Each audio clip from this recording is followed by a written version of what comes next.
رب العالمين والعاقبة للمتقين والصلاة والسلام على سيد الأنبياء والمرسلين نبينا محمد وعلى آله وصحبه أجمعين. رب اشرح لي صدري ويسر لي أمري واحلل عقدة من لساني يفقه قولي. أعوذ بالله السميع العليم من الشيطان الرجيم من همزه ونفخه ونفثه. إن الذين يكفرون بآيات الله ويقتلون النبيين بغير حق ويقتلون الذين يأمرون بالقسط من الناس فبشرهم بعذاب أليم. أولئك الذين حبطت أعمالهم في الدنيا والآخرة وما لهم من ناصرين. آج کا سبق سورہ آل عمران آیت نمبر 21 آیت نمبر 21 سے سبق کا آغاز کر رہے ہیں. پہلے ترجمہ دیکھ لیجئے. ان الذین، بے شک وہ لوگ، یقیناً وہ لوگ، یکفرون، جو کفر کرتے ہیں، جو انکار کرتے ہیں، بآیات اللہ، اللہ کی آیات کا، وَيَقْتُلُونَ النَّبِيِّينَ، وَيَقْتُلُونَ، اور وہ قتل کرتے ہیں، النبیین، انبیاء علیہم السلام کو، بغیر حق، بغیر حق کے، ناحق، وَيَقْتُلُونَ الَّذِينَ، اور وہ قتل کرتے ہیں ان لوگوں کو، یأمرون بالقسط، جو حکم دیتے ہیں انصاف کا، یأمرون، جو حکم دیتے ہیں، بالقسط، انصاف کا، من الناس، لوگوں میں سے، فبشرہم، تو آپ خوشخبری دے دیجئے ان کو، آپ خوشخبری دے دیں ان کو، بعذاب علیم، دردناک عذاب کی. اولئک الذین، یہی وہ لوگ ہیں، حبطت، ضائع ہو گئے، اعمالہم، ان کے اعمال، فی الدنیا، دنیا میں، والآخرت، اور آخرت میں، وما لہم، اور نہیں ہے ان کے لیے، من ناصرین، کوئی مدد کرنے والے، اور نہیں ہے ان کے لیے مددگار، مدد کرنے والے.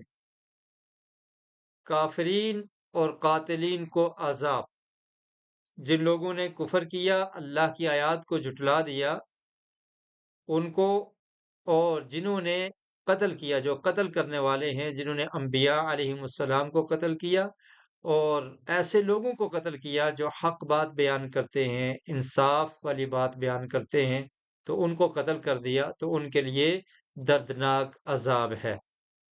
اور ایسے لوگوں کے اعمال بھی ضائع ہو گئے ہیں، اور ان کا کوئی مددگار نہیں ہے. اس سے پہلی والی آیت، آیت نمبر 20، اس میں ہم نے یہ پڑھا تھا کہ نبی کریم صلی اللہ علیہ وسلم نے اہل کتاب سے یہ کہہ دیا، اللہ نے فرمایا کہ آپ کہہ دیجئے، اگر یہ لوگ آپ سے بحث و مباحثہ کرتے ہیں، تکرار کرتے ہیں، جھگڑا کرتے ہیں، تو آپ ان کو کہہ دیجئے، اسلمت وجہی للہ. آیت نمبر 20 میں ہے کہ آپ ان سے کہہ دیجئے، فقل اسلمت وجہی للہ، آپ کہہ دیجئے کہ میں اللہ کا مطیع ہو گیا ہوں، میں نے اپنے آپ کو اللہ کا فرما بردار بنا دیا ہے، میں نے اپنے چہرے کو اللہ کے مطیع کر دیا ہے، اور جو بھی میری پیروی کرتا ہے اس نے اللہ کا مطیع کر لیا ہے اپنے آپ کو. تو نبی کریم صلی اللہ علیہ وسلم کو تمام جہانوں کے لیے پیغمبر، رسول اور نبی بنا کر اللہ تعالی نے مبعوث کیا. تو اس لیے فرمایا کہ آپ اہل کتاب سے بھی کہہ دیجئے کہ میں نے اپنے آپ کو مطیع کر دیا ہے. فَإِنْ أَسْلَمُوا فَقَدْ اهْتَدَوْا، اسی آیت کا یہ جملہ ہے، آیت نمبر 20 کا، کہ اگر وہ اسلام قبول کر لیتے ہیں تو وہ ہدایت پر ہیں، اور اگر نہیں کرتے، وَإِنْ تَوَلَّوْا فَإِنَّمَا عَلَيْكَ الْبَلَاغُ، اور اگر وہ پھر جاتے ہیں تو آپ کے ذمہ یہ بات پہنچانی تھی، آپ نے بات پہنچا دی، تو یہی آپ کی ذمہ داری تھی. تو اس آیت میں اللہ رب العالمین نے وہ لوگ جنہوں نے اسلام کو قبول نہیں کیا، کافر ہیں، جنہوں نے کفر کیا، اللہ کی آیات کا انکار کر دیا، اور اس سے مراد اہل کتاب ہیں۔ یہ ایسے متکبر لوگ تھے کہ یہ اللہ کی آیات کا انکار بھی کرتے تھے، یہود و نصارہ، اور اگر کوئی حق بات کہنے والا نبی ان سے حق بات بیان کرتا تو اس کو یہ قتل بھی کر دیا کرتے تھے، اور پھر ان لوگوں کو جو حق بات کو بیان کرتے تھے ان کو قتل کرنے سے بھی دریغ نہیں کرتے تھے۔ تو اللہ تعالیٰ نے فرمایا کہ یہ کافر بھی ہیں اور قاتل بھی ہیں، دورے مجرم ہیں، اور یہ بہت زیادہ متکبر لوگ تھے۔ اور یہ بہت بڑا تکبر ہے کہ انسان احکام الہی کو جھٹلا دے اور انکار کر دے، اور جو احکام الہی کی دعوت دینے والے ہوں ان کا دشمن بن جائے اور ان کے قتل کے درپے ہو جائے، ان کو قتل کر دے۔ تو یہ بہت بڑا تکبر ان میں پایا جاتا تھا، اتنے متکبر لوگ تھے۔ اور نبی کریم صلی اللہ علیہ وسلم کا ارشاد ہے، صحیح مسلم کی حدیث ہے، عبداللہ بن مسعود رضی اللہ تعالیٰ عنہ بیان کرتے ہیں کہ جس شخص کے دل میں ذرہ برابر بھی تکبر ہوگا وہ جنت میں داخل نہیں ہوگا۔ اعمال کیسے ضائع ہوگے؟ دنیا میں بھی ان کی نیکیوں کا کوئی فائدہ نہیں ہوگا اور آخرت میں بھی کوئی اجر نہیں ملے گا۔ وجہ کیا ہے؟ کہ ان کے اندر تکبر اور غرور تھا۔ تو اللہ کے رسول نے فرمایا کہ جس شخص کے اندر ذرہ برابر بھی تکبر ہے تو وہ جنت میں داخل نہیں ہوگا۔ تو ایک آدمی نے عرض کیا کہ اللہ کے رسول، آدمی یہ پسند کرتا ہے کہ اس کا لباس اچھا ہو، اس کے جوتے اچھے ہوں، اچھا لباس پہنا ہو، تو کیا یہ بھی تکبر میں آئے گا؟ تو اللہ کے رسول نے فرمایا کہ ان اللہ جمیل یحب الجمال، اللہ تعالیٰ خوبصورت ہے اور خوبصورتی کو پسند کرتا ہے۔ یہ تکبر نہیں ہے۔ تکبر کیا ہے؟ تکبر یہ ہے کہ بطر الحق وغمت الناس، کہ حق کو جٹلا دینا، حق کو قبول نہیں کرنا، وغمت الناس، اور لوگوں کو حقیر سمجھنا، اپنے آپ کو بہت بڑا سمجھنا اور باقی لوگوں کو حقیر سمجھنا، اور حق بات کو جٹلا دینا، یہ تکبر ہے۔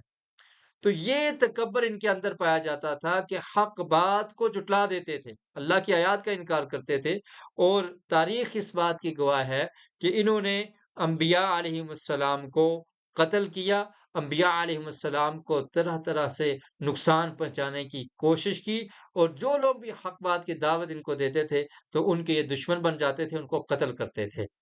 تو اللہ تعالیٰ نے فرمایا بشرہم بعذاب علیم، کہ ان اہل کتاب کو عذاب علیم کی خوشخبری سنا دیجئے پیارے رسول صلی اللہ علیہ وسلم۔ یکفرون بآیات اللہ، وہ کفر کرتے ہیں اللہ کی آیات کے ساتھ، وَيَقْتُلُونَ النَّبِيِّينَ، اور قتل کرتے ہیں انبیاء کو۔ نبی کی جمع کیا ہے؟ انبیاء بھی آتی ہے، اور نبی کی جمع نبیون اور نبیین بھی آتی ہے۔ یہاں پر آپ دیکھ رہے ہیں نبیین، ٹھیک ہے؟ تو نبی یون بھی آتی ہے اور نبی یین بھی آتی ہے۔ یہ ایک گرامر کا مسئلہ ہے کہ کہاں پر نبی یون ہوگا اور کہاں پر نبی یین ہوگا۔ تو بہرحال جب منصوب ہو یا آپ کہہ لیں کہ مفعول بن رہا ہو تو اس وقت جو جمع ہے وہ یہ اس کو کہتے ہیں جمع مذکر سالم۔ تو یہ جمع جو ہے یہ یا نون کے ساتھ آتی ہے، جیسے یہاں پر آپ دیکھ رہے ہیں النبیین ہے، اور کہیں نبی یون بھی آئے گا۔ تو بہرحال آپ نے اتنا یاد رکھنا ہے کہ نبی کی جمع کیا ہے؟ انبیاء بھی آتی ہے، اور نبی کی جمع نبیون اور نبیین بھی آتی ہے۔ یأمرون بالقسط، قسط کہتے ہیں انصاف کا، جو حکم دیتے تھے ان کو بھی یہ لوگ قتل کرتے تھے۔ تو فرمایا کہ ان کو دردناک عذاب کی خوشخبری سنا دی تھی۔ اولئک الذین، یہ وہ لوگ ہیں حبطت اعمالہم، ان کے اعمال ضائع ہو گئے، یعنی اگر ان کی کوئی نیکیاں ہیں تو ان کا کوئی فائدہ ان کو نہیں ہوگا، فی الدنیا، دنیا میں بھی، والآخرہ، اور آخرت میں بھی، وما لہم من ناصرین، اور نہیں ہے ان کے لیے کوئی مددگار، یعنی ان کی مدد کرنے والا بھی کوئی نہیں ہے، اور اللہ کے عذاب سے ان کو کوئی نہیں بچا سکے گا۔ انبیاء علیہم السلام کو قتل کرنا یہ بہت بڑا گناہ ہے۔ نبی کریم صلی اللہ علیہ وسلم کا ارشاد ہے، مسند احمد کی یہ روایت ہے، فرمایا کہ قیامت کے دن سب سے سخت عذاب اس شخص کو ہوگا جس نے کسی نبی کو قتل کیا ہے۔ کس کو ہوگا؟ سب سے سخت عذاب اس شخص کو ہوگا جس نے کسی نبی کو قتل کیا ہے، یا کسی نبی نے اس کو قتل کیا ہے۔ جو جس نے کسی نبی کو قتل کیا، یا نبی نے اس کو قتل کیا تو سب سے سخت ترین عذاب اس شخص کو ہوگا۔ تو یہ ان اہل کتاب کی تکبرانہ روش تھی کہ انہوں نے انبیاء علیہ السلام کو قتل کیا۔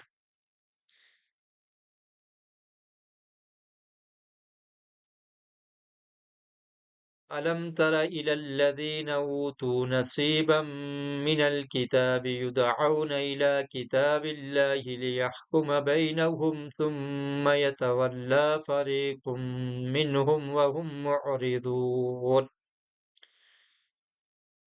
ذَلِكَ بِأَنَّهُمْ قَالُوا لَن تَمَسَّنَا النَّارُ إِلَّا أَيَّامًا مَّعْدُودَاتٍ وغرهم في دينهم ما كانوا يفترون فكيف إذا جمعناهم ليوم لا ريب فيه ووفيت كل نفس ما كسبت وهم لا يظلمون۔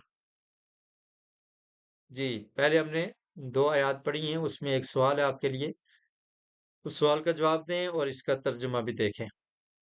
الم ترا، کیا نہیں دیکھا؟ حمزہ استفہام کے لیے ہے۔ آ کا مطلب ہوتا ہے کیا، اور لم کا مطلب کیا ہوتا ہے نہیں، اور ترا کا مطلب ہوتا ہے آپ نے دیکھا۔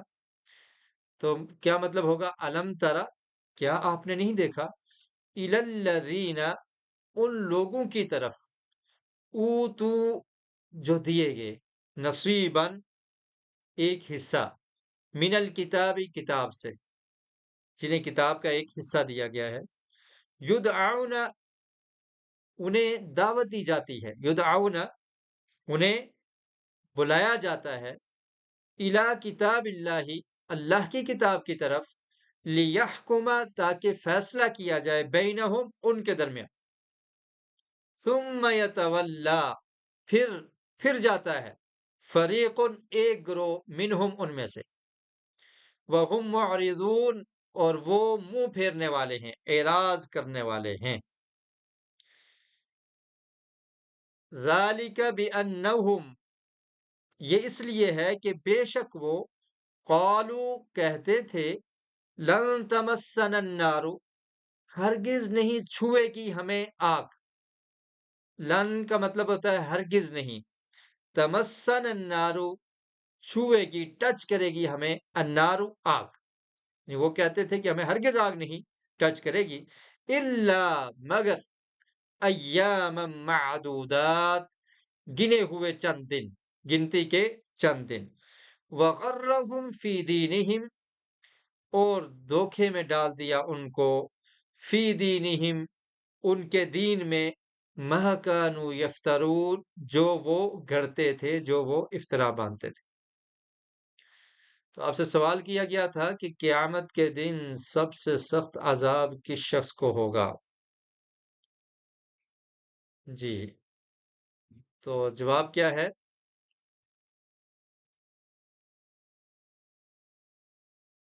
جسے کسی نبی نے قتل کیا یا جس نے کسی نبی کو قتل کیا، اسے سب سے سخت عذاب ہوگا۔ تو یہ درست ہے۔ جزاکم اللہ خیرہ، وبارک اللہ فیکم۔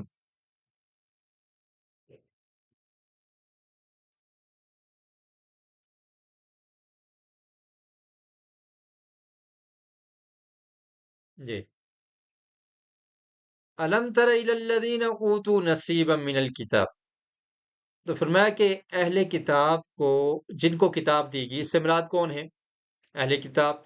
تو فرمایا کہ کیا آپ نے نہیں دیکھا، یعنی آپ کو معلوم نہیں ہے ان لوگوں کے بارے میں، اوتو نصیبا من الکتاب، جنہیں دی گئی، من الکتاب، کتاب میں سے ایک حصہ انہیں دیا گیا، یدعون الی کتاب اللہ، انہیں بلایا جاتا ہے اللہ کی کتاب کی طرف۔ اس سے مراد کون سی کتاب ہے؟ اللہ کی کتاب سے مراد کون سی کتاب ہے؟ اللہ کی کتابیں کتنی ہیں؟ قرآن مجید اللہ کی کتاب ہے جس کا ہم مطالعہ کر رہے ہیں، جس کو ہم پڑھ رہے ہیں ابھی، اور اس کے علاوہ آسمانی جو کتابیں ہیں، تورات، انجیل، یہ بھی اللہ کی کتابیں ہیں۔ تو یدعون الی کتاب اللہ، جب انہیں بلایا جاتا تھا الی کتاب اللہ، اللہ کی کتاب کی طرف، مراد کیا ہے؟ تورات اور انجیل۔ اہل کتاب کو اس کتاب کی طرف بلایا جاتا تھا جو ان کے پاس تھی، اللہ کی کتاب۔ لِيَحْكُمَ بَيْنَهُمْ، تاکہ فیصلہ کریں ان کے درمیان۔ ان میں اختلاف تھا، اس کے اختلاف کو نمٹانے کے لیے، فیصلے کے لیے انہیں کہا جاتا تھا کہ تم وہ کتاب لے آؤ جو تمہارے پاس ہے، تورات، انجیل، اس کو لے آؤ۔ ثُمَّ يَتَوَلَّى فَرِيقٌ مِّنْهُمْ، پھر جاتا تھا ان میں سے ایک گروہ، ان کا ایک گروہ ایسے پھرتا تھا کہ جیسے وہ جانتے ہی نہیں ہیں۔ وَهُمْ مُعْرِضُونَ، اور وہ اعراض کرنے والے۔ معرض واحد ہے اور اس کی جمع کیا ہے؟ معرضون۔ یہ بھی جمع مذکر سالم ہے، جیسے ہم نے پڑھا تھا نا اس سے پچھلی آیت میں وَيَقْتُلُونَ النَّبِيِّينَ، تو نبیین جمع مذکر سالم ہے اور اس کی رفع حالت نبیون بھی آتی ہے اور نبیین بھی آتی ہے۔ اسی طرح معرضون اور معرضین یہ دونوں استعمال ہوتے ہیں، لیکن یہاں پر معرضون ہے تو یہ کیا ہے؟ جمع۔ معرض کہتے ہیں اعراض کرنے والا، منہ پھیرنے والا، اور معرضون جمع ہے کہ سب جو منہ پھیرنے والے ہیں۔ تو ثم يتولى فریق منهم، تو اللہ تعالیٰ نے فرمایا کہ آپ ان لوگوں کی حالت کو دیکھیے، اتنے ہر درم لوگ، اتنے متکبر لوگ، اتنے حق کا انکار کرنے والے لوگ کہ جو ان کے پاس کتاب تھی کہا جاتا تھا اس کو ہی دیکھ لیتے ہیں۔ نبی کریم صلی اللہ علیہ وسلم کی نبوت اور رسالت کا انکار کرنے والے یہ یہود اور یہ نصارہ، ان کو یہ دعوت دی گئی کہ تم اس کتاب کو دیکھ لو جو تمہارے پاس ہے، اس کتاب میں بھی آقا علیہ الصلوۃ والسلام کی بشارت موجود ہے۔ تمہاری کتاب میں لکھا ہوا ہے کہ ایک نبی آنے والے ہیں جن کا نام محمد ہوگا۔ قرآن ہمیں بتاتا ہے نا، سورہ صف میں آپ دیکھ لیں، عیسیٰ علیہ السلام نے یہ خوشخبری سنائی تھی نا، یأتی من بعد اسمہ احمد، کہ میرے بعد ایک نبی آئیں گے جن کا نام احمد ہوگا۔ تو فرمایا کہ اس کتاب سے فیصلہ کر لیتے ہیں جس کتاب کو تم مانتے ہو، اللہ کی کتاب ہے، لِيَحْكُمَ بَيْنَهُمْ، تاکہ فیصلہ کر دیا جائے۔ تو اگر اس میں یہ لکھا ہوا ہے کہ نبی کریم صلی اللہ علیہ وسلم سچے پیغمبر ہیں، خاتم النبیین ہیں، آخری رسول ہیں، تو پھر تم اسلام کو قبول کر لو، مان لو۔ لیکن جاننے کے باوجود یہ ایسے منہ پھیرتے تھے جیسے ان کے پتہ ہی نہیں ہے، کتاب ان کے پاس ہے، انہیں کتاب دی گئی ہے، جانتے تھے، جاننے کے باوجود کیا کرتے تھے؟ یتولی فریق منہم، ان میں سے ان کا ایک گروہ ایسے منہ پھیرتا تھا، وہم معرضون، اعراض کرنے والے تھے، یعنی جیسے انہیں پتہ ہی نہیں ہے، اس طرح سے پھر جاتے تھے۔ ذالک بانہم، یہ اس لیے کہ بے شک وہ، ایسا وہ کیوں کرتے تھے؟ اس کی وجہ کیا تھی؟ سبب کیا تھا؟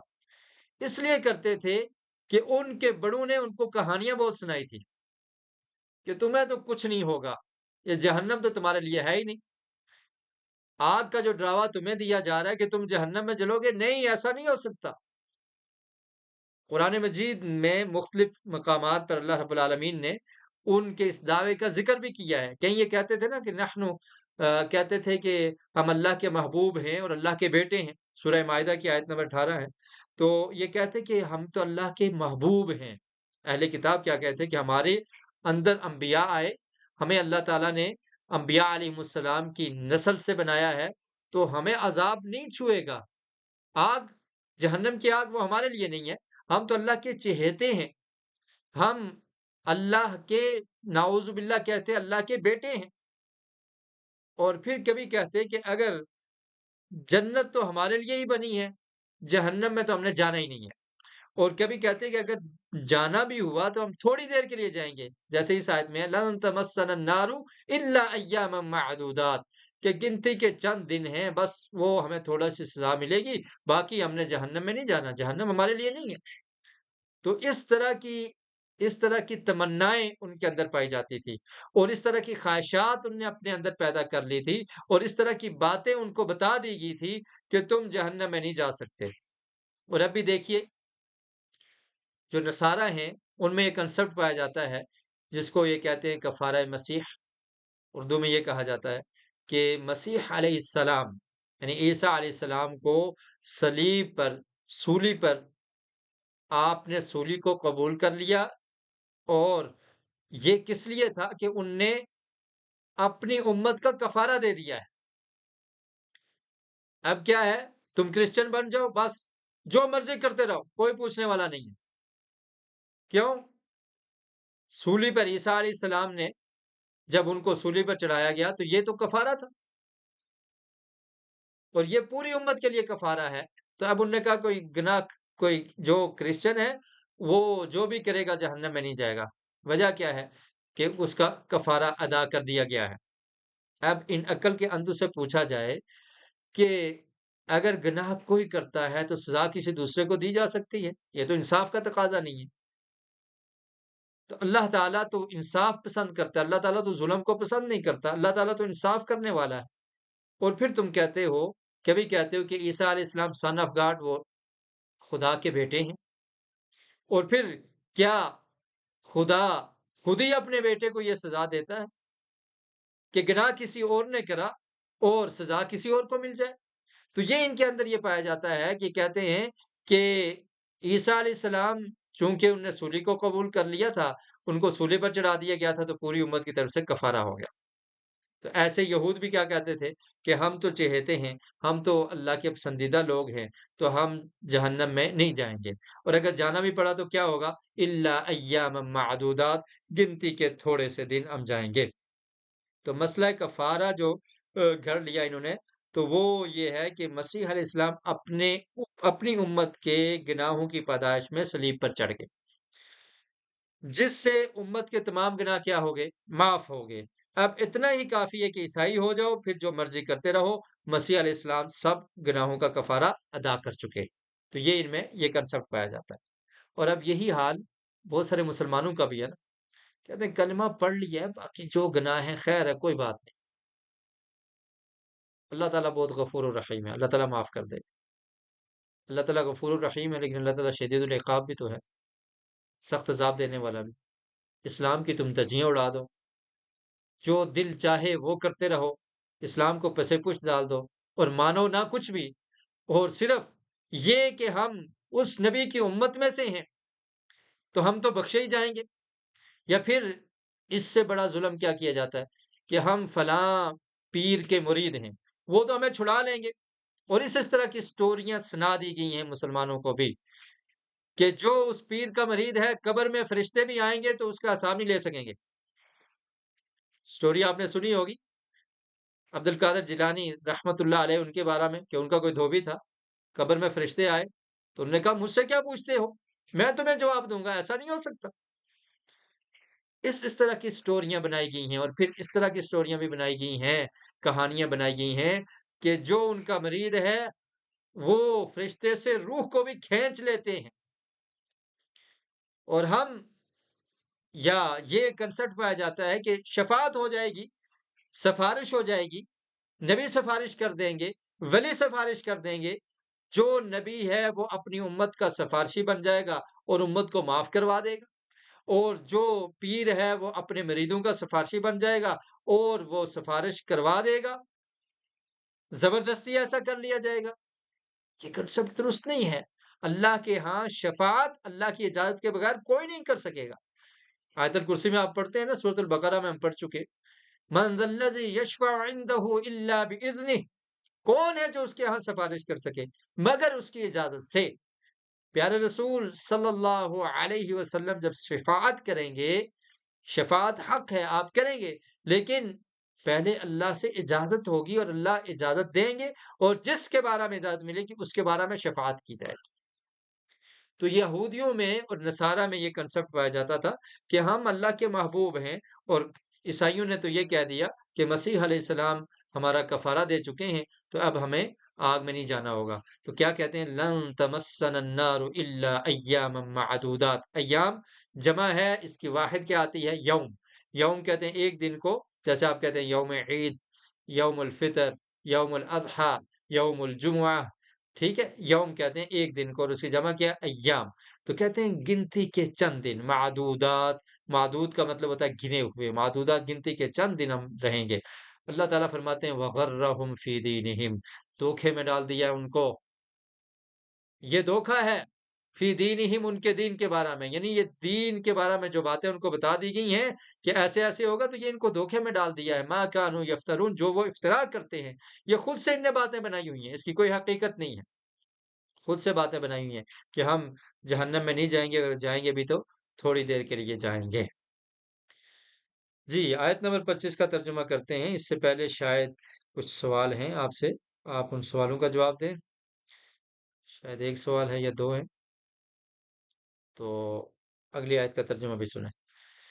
فَكَيْفَ إِذَا جَمَعْنَاهُمْ لِيَوْمٍ لَا رَيْبَ فِيهِ وَوُفِّيَتْ كُلُّ نَفْسٍ مَا كَسَبَتْ وَهُمْ لَا يُظْلَمُونَ۔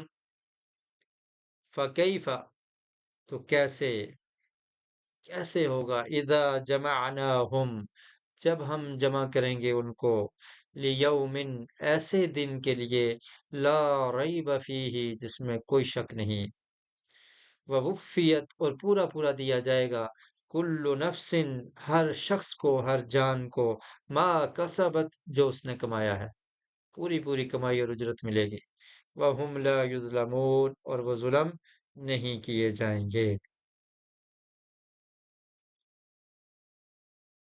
تو یہ ان کا کہنا کہ ہم جہنم میں تھوڑی دیر رہیں گے اور ہمیں آگ نہیں چھوئے گی، ہم جو مرضی کرتے رہیں، تو یہ کیا ہے؟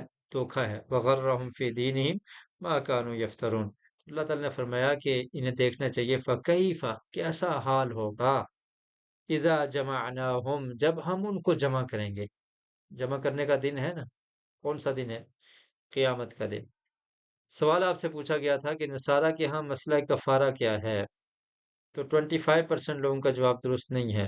تو وجہ سے سنیے، کچھ لوگوں نے جواب یہ دیا ہے کہ ہر ایک کو اپنے گناہ کی سزا بھگتنی ہوگی یا مالی کفارہ ادا کرنا ہوگا۔ سوال کے جوابات میں ترتیب کا خیال کریں، یہ پہلے بھی بتایا تھا، ایڈمن حضرات اس کی طرف توجہ دیں۔ جی، تو نصارہ کے ہاں مسئلہ کفارہ کیا ہے؟ مسیح علیہ السلام اپنی امت کے گناہوں کی پاداش میں صلیب پر چڑھ گئے، یہ صحیح بات ہے، ٹھیک ہے، یہ ان کا کنسپٹ ہے۔ تو یہ نہیں ہے کہ ہر ایک کو اپنے گناہ کی سزا بھگتنی ہوگی یا مالی کفارہ ادا کرنا ہوگا۔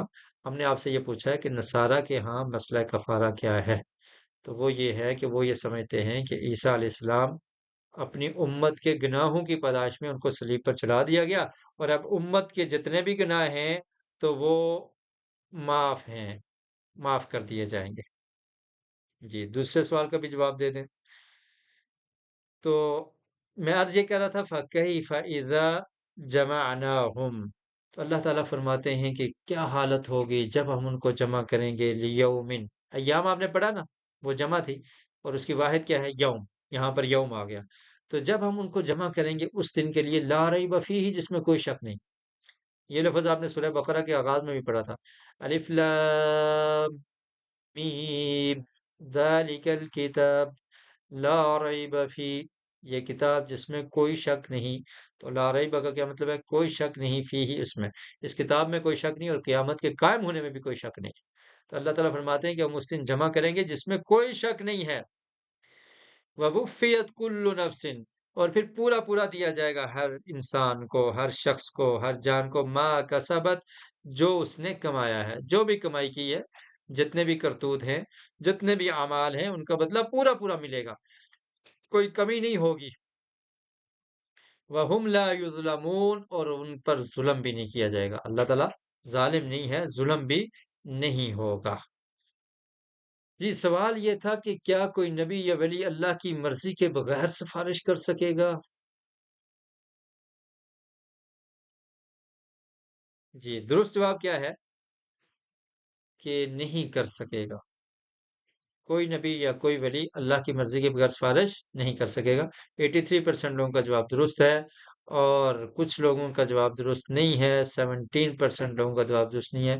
وہ کہتے ہیں کہ ہر نبی اپنی امت کی سفارش کر سکے گا، اللہ کی اجازت کے بغیر تو نہیں ہوگی نا، تو ہم نے یہ پوچھا ہے۔ بارک اللہ فیکم۔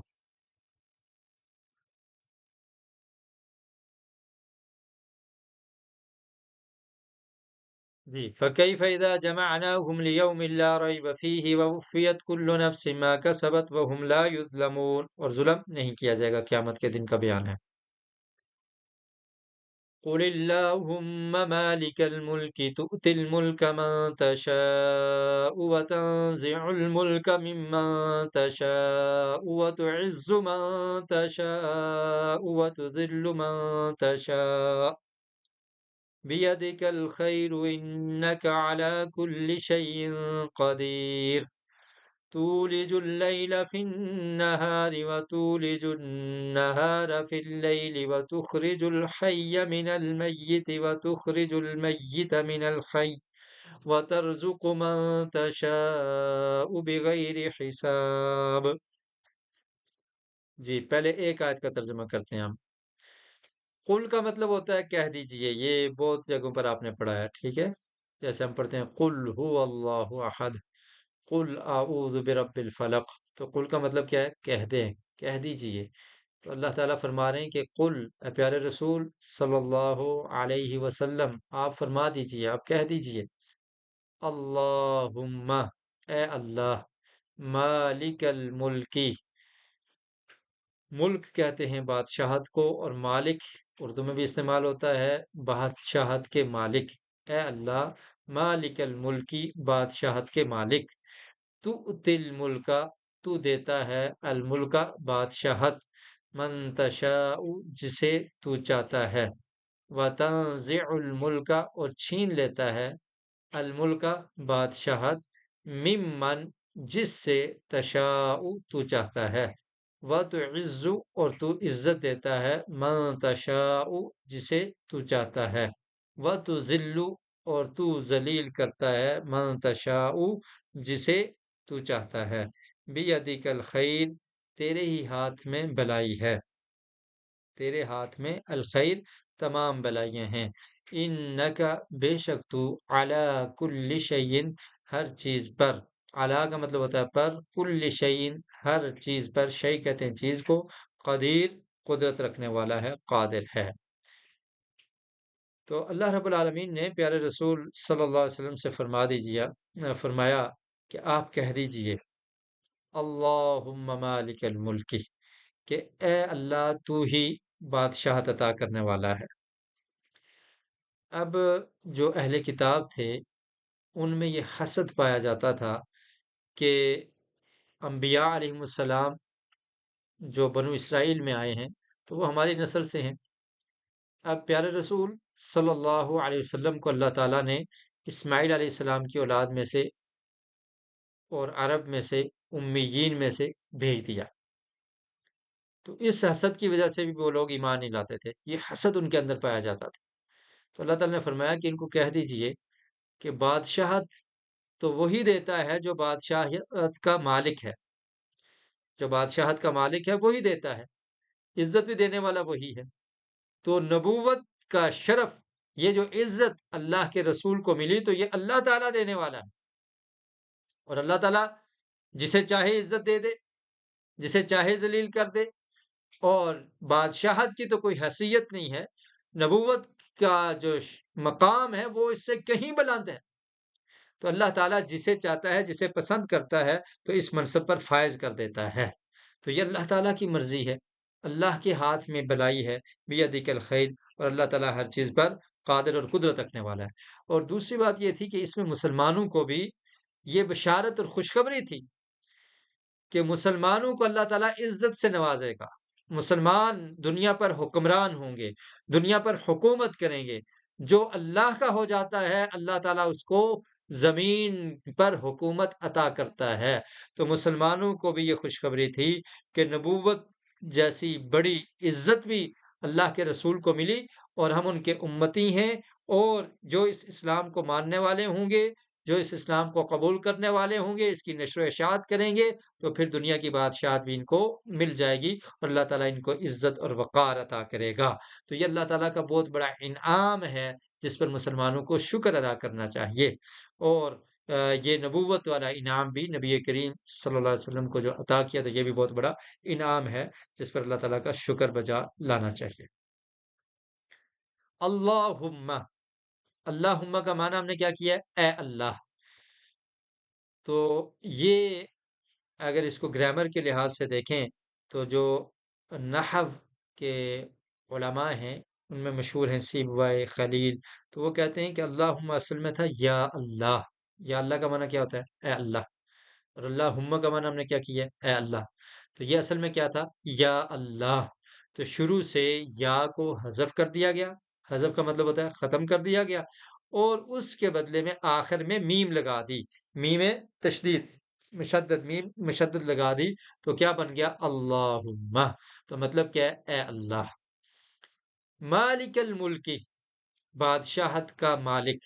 تو مالک الملکی، تو یہ بھی یہاں پر بھی یا محذوف ہے، یعنی اے بادشاہت کے مالک، اے بادشاہت کے مالک. تو یا یہاں پر حذف ہے، تو اس لیے یہاں پر زبر آئی ہے. ٹھیک ہے. تو وہ عرب گرامر کا ایک یہ اصول قاعدہ ہے نا کہ جب منادہ مضاف ہو تو اس پر اس کو وہ منصوب ہوتا ہے، یعنی اس پر فتح پڑھتے ہیں. تو اے اللہ، اے بادشاہت کے مالک. اور یہ دعا کرنے کا ایک انداز بھی ہے کہ اللہ سے جب مانگتے ہیں تو اللہ کا ذاتی نام اور اللہ تعالیٰ کے صفاتی نام کے ساتھ بھی اللہ سے مانگا جا سکتا ہے. اللہ کا ذاتی نام کیا ہے؟ اللہ. اور مالک الملک اللہ کا صفاتی نام ہے کہ اللہ تعالیٰ بادشاہ ہے اور بادشاہت عطا کرنے والا ہے. تو اللہ تعالیٰ کی تعریف کرنا، اللہ کی حمد و ثنا بیان کرنا، یہ دعا کرنے کا ایک سلیقہ ہے جو ہمیں اس آیت سے معلوم ہوتا ہے. جی. تولج اللیل فی النہار و تولج النہار فی اللیل. تولج کا مطلب کیا ہے؟ دو داخل کرتا ہے. تولج تو داخل کرتا ہے، اللیل رات کو، فی النہاری دن میں، نہار کہتے ہیں دن کو، و تولج النہار اور تو داخل کرتا ہے دن کو، فی اللیل رات میں، و تخرج الحی من المیت اور تو نکالتا ہے، اخراج کہتے ہیں نکالنے کو، اس سے کیا ہوا؟ تخرجو اور تو نکالتا ہے، الحیہ زندہ کو، من المیت مردہ سے، و تخرج المیت اور تو نکالتا ہے مردہ کو، من الحی زندہ سے، و ترزق من تشاء اور تو رزق دیتا ہے، من تشاء جسے تو چاہتا ہے، بغیر حساب بغیر حساب کے، بغیر حساب کے جسے تو چاہتا ہے رزق عطا کرتا ہے. تو یہ کون ہے کرنے والا؟ بادشاہ عطا کرنے والا کون ہے؟ بادشاہ چھیننے والا کون ہے؟ عزت دینے والا کون ہے؟ ذلیل کرنے والا کون ہے؟ تمام بلائیاں کس کے پاس ہیں؟ تو جب سب کچھ اس کے پاس ہے تو کس سے مانگنا چاہیے؟ اسی سے مانگنا چاہیے نا. اور رات کو دن میں داخل کرنے والا، دن کو رات میں داخل کرنے والا کون ہے؟ جو رات کے اندھیرے کو ختم کر کے دن کی روشنی لا سکتا ہے، کیا وہ میری اور آپ کی پریشانیوں کو دور کر کے ہمیں خوشخبریاں نہیں سنا سکتا؟ وہ رب العالمین جو اندھیروں کو ختم کر کے روشنیاں لا سکتا ہے، وہ ہماری پریشانیوں کو ہمیں ظلمات میں گرے ہوئے اندھیروں سے نکال کر نور اور روشنی اور دین ہدایت بھی دکھا سکتا ہے. لیکن کوئی مانگنے والا ہو، کوئی طلب کرنے والا ہو، کوئی جستجو کرنے والا ہو، کوئی کوشش کرنے والا ہو. تو پہلی آیت جو ابھی ہم نے پڑھی، آیت نمبر 26، اس کے متعلق ایک سوال ہے، وہ آپ سے کیا جائے گا. دوسری آیت کا ترجمہ آپ نے سن لیا ہے، اس کی مختصر تفسیر میں عرض کرتا ہوں اور آپ پہلے سوال کا جواب دیں، پھر اس میں سے بھی آپ کے لیے ایک سوال. تولج اللیل، رات کو داخل کرتا ہے دن میں، اور دن کو، فتولج النہار فی اللیل اور دن کو داخل کرتا ہے رات میں. جب وقت گھٹتا ہے نا، موسموں کے اعتبار سے رات اور دن کے بڑھنے اور گھٹنے کی طرف اشارہ ہے. تو جب آپ دیکھیں گے کہ دن بڑا ہوتا ہے یا کبھی رات چھوٹی ہوتی ہے، تو ایک ہی وقت کبھی رات کا حصہ بن جاتا ہے. یعنی آج کل ہم مغرب کی نماز یہاں پر ہانگ کانگ میں 6:30 پر پڑھ رہے ہیں، تو کبھی مغرب کی نماز ہم 7 o'clock اور 7:15 تک پڑھتے تھے. تو اب کیا ہو گیا کہ اب 6:30 پر رات ہو جاتی ہے. تو یہ اب وہ وقت، جو وقت رات کا تھا وہ دن میں داخل ہو گیا. اور کبھی دن بڑے ہوتے ہیں تو دن کا وہی وقت رات میں داخل ہو جاتا ہے.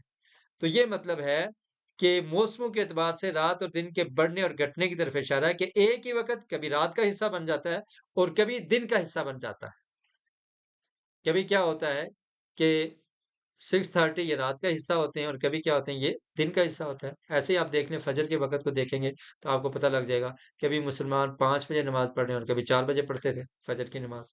تو کیا ہوا کہ یہ وقت موسم کی تبدیلی کی وجہ سے وہی وقت کبھی رات میں داخل ہو گیا اور کبھی دن میں داخل ہو گیا. تو یہ اللہ تعالیٰ کی شان ہے کہ تولج اللیل فی النہار.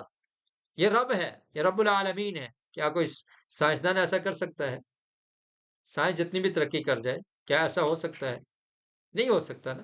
رات کو ختم کر کے دن لانے والا اور دن کو ختم کر کے رات لانے والا کون ہے؟ رب العالمین ہے. تو یہ مراد ہے کہ ایک ہی وقت کبھی رات کا حصہ بن جاتا ہے اور کبھی وہ دن کا حصہ بن جاتا ہے، اسی طرح رات دن میں داخل ہو جاتی ہے اور دن رات میں داخل ہو جاتا ہے۔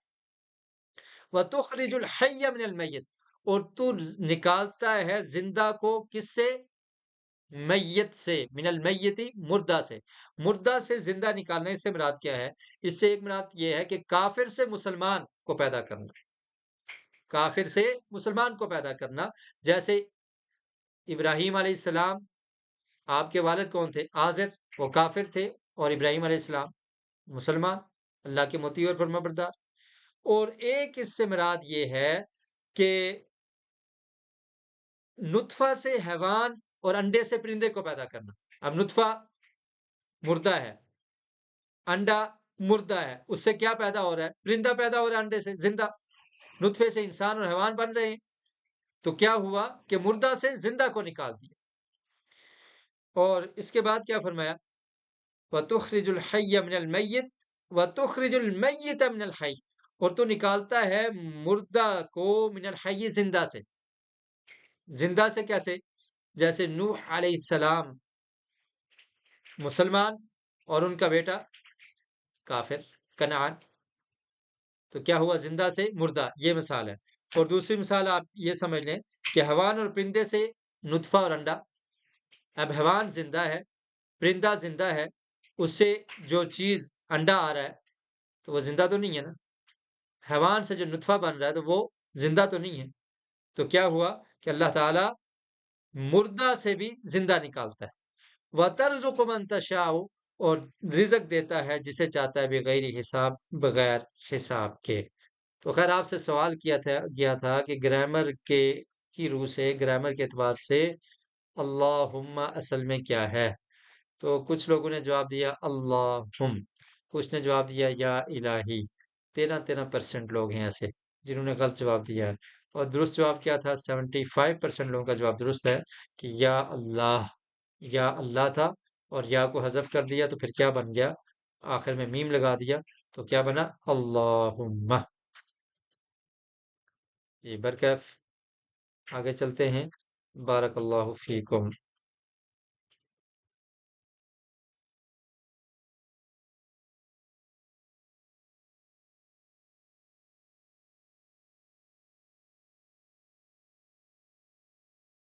جی، لا يتخذ المؤمنون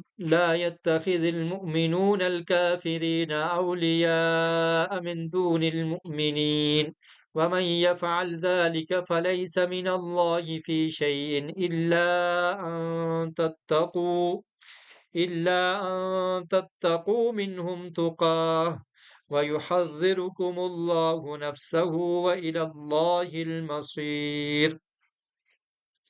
لا يتخذ المؤمنون، نہ بنائیں، یتخذ کا مطلب ہوتا ہے پکڑنا، بنانا، نہ بنائیں، المؤمنون مومنین، الکافرین کافروں کو، اولیاء دوست، من دون المؤمنین مومنین کے علاوہ، ومن یفعل اور جو کرے گا ذالک یہ، فلیس من اللہ تو نہیں ہے، من اللہ اللہ سے، فی شیئن کچھ بھی، اللہ سے اسے کچھ نہیں ملے گا، الا مگر، ان تتقو یہ کہ تم بچو، ان تتقو کہ بچاؤ کرو، منہم ان سے یعنی ان کافروں سے، تقاہ بچاؤ اختیار کرنا، بچنا، وَيُحَذِّرُكُمُ اللَّهُ نَفْسَهُ اور ڈراتا ہے تم کو اللہ تعالیٰ اپنی ذات سے، وَإِلَى اللَّهِ الْمَصِيرُ اور اللہ ہی کی طرف لوٹ کر جانا ہے۔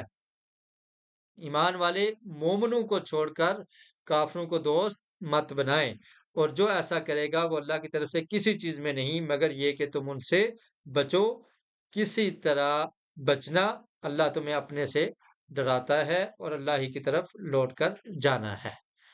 جی، پچھلی آیت کے متعلقہ سوال تھا مردہ سے زندہ نکالنے کی مثال کیا ہے؟ مردہ سے زندہ نکالنے کی مثال کیا ہے؟ تو جواب کیا دیا گیا ہے اس کا؟ پرندے سے انڈا، انڈے سے پرندہ، کافر سے مسلمان۔ تو اس میں جواب درست کون سا ہے؟ انڈے سے پرندہ، یہ درست ہے، یہ مثال بنتی ہے نا۔